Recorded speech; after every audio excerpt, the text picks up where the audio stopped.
There is no such thing as West Philippine Sea. Yan ang mga katagang binitawan ng isang mambabatas kamakailan sa isang hearing sa disinformation. Tinablayan ng ilang personalidad at giniit na mayroon tayong batas tungkol sa West Philippine Sea. Para bigyan ng mukha ang balita, Mobile Journal Amy Atienza.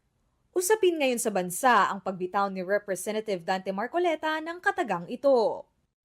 There is nothing as West Philippine Sea. Wala po yun. That is a creation by us.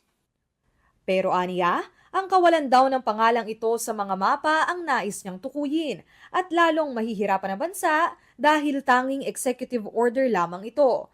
Pero paglilinaw ni former Supreme Court Justice Antonio Carpio, well, hindi lang executive order dahil nasa batas natin ang West Philippine Sea.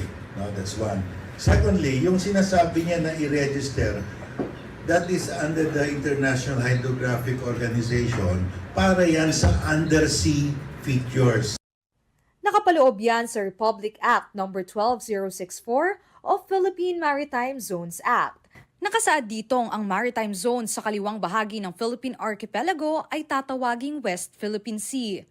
We only name the areas, the maritime zones, where we exercise sovereignty or sovereign rights or jurisdiction.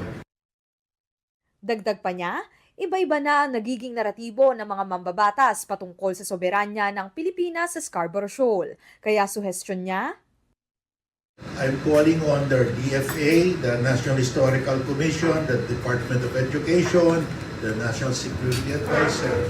Let's sit down. Ano ba talagang narrative natin? mahaba-haba pa ang magiging usapin pagdating sa West Philippine Sea. Pero isa lang ang sigurado, kailangan nating ipaglaban at angkinin ang tunay na atin. Mobile journalist Amy Atienza po, hatid ang mukha ng balita.